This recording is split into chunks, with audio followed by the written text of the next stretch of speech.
नमस्कार। आज एक दिलचस्प और संवेदनशील मुद्दा है। मोटेरा अहमदाबाद में जाबल्य ऋषि की तपस्थली एक पवित्र स्थल है जो आज करोड़ों भक्तों की श्रद्धा का केंद्र है।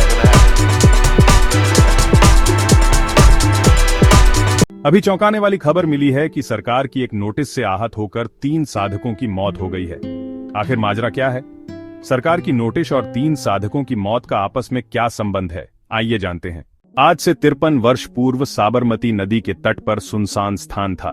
पवित्र स्थान की खोज में निकले संत आशाराम जी बापू ने ऋषि भूमि के स्पंदन पाकर यहाँ एक कुटिया बना ली और तपस्या करने लगे। धीरे धीरे भक्तों का आना जाना शुरू हुआ, फिर विशाल जन सैलाब उमड़ने लगा और एक तीर्थ का रूप ले लिया।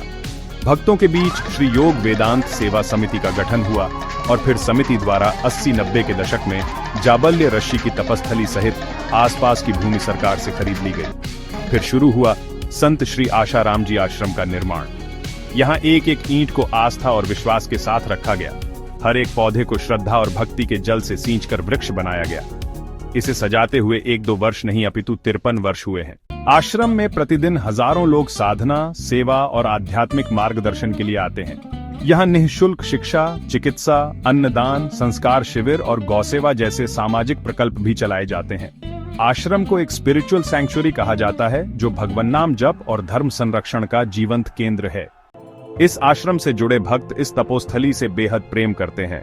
अत्यधिक प्रेम ही 3 साधकों की मौत का कारण बना। दरअसल आश्रम की भूमि को 2036 ओलंपिक के लिए प्रस्तावित क्षेत्र में सम्मिलित किया है।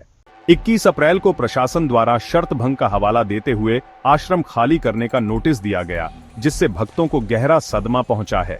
इसी बीच आश्रम में रहने वाले चेतन भाई, भैरवी जय राम भाई, नासिक और अहमदाबाद आश्रम के केशव काका की सदमे से मौत हो गई। अब सवाल उठता है कि इन साधकों की हुई इन मौतों का जिम्मेदार कौन? क्या सरकार आश्रम हटाने का निर्णय वापस लेगी? ये कोई नया मुद्दा नहीं है। अयोध्या में राम मंदिर का निर्माण पूरा हो गया है, लेकिन क्या हमने उन भक्तों को याद किया है जिन्होंने 500 वर्षों की लड़ाई में कुर्बानियां दी? जिन भक्तों ने अपने जीवन और अपने परिवार की खुशियों को त्याग दिया। उन्होंने एक सपने को सच करने के लिए संघर्ष किया। लेकिन क्या सरकार ने उनके सम्मान में कोई कानून बनाया है जो भविष्य में धार्मिक आस्था केंद्रों को सुरक्षित रखेगा? सरकार को चाहिए कि वह एक ऐसा कानून बनाए जो धार्मिक स्थलों की सुरक्षा और संरक्षण को सुनिश्चित करे। इससे न केवल भक्तों की भावनाओं का सम्मान होगा, बल्कि देश की सांस्कृतिक धरोहर भी सुरक्षित रहेगी। यदि सरकार अहमदाबाद में ओलंपिक की योजना बना रही है, तो यह कई सवाल खड़े करता है। सरकार को यह सुनिश्चित करना चाहिए कि उनकी योजनाएं भक्तों की धार्मिक भावनाओं का सम्मान करें। क्या सरकार ने अन्य स्थलों की तलाश की है जो ओलंपिक की तैयारी के लिए अधिक उपयुक्त हो सकते हैं? सरकार को स्थानीय समुदाय और भक्तों की राय भी सुननी चाहिए और उनकी चिंताओं को ध्यान में रखना चाहिए।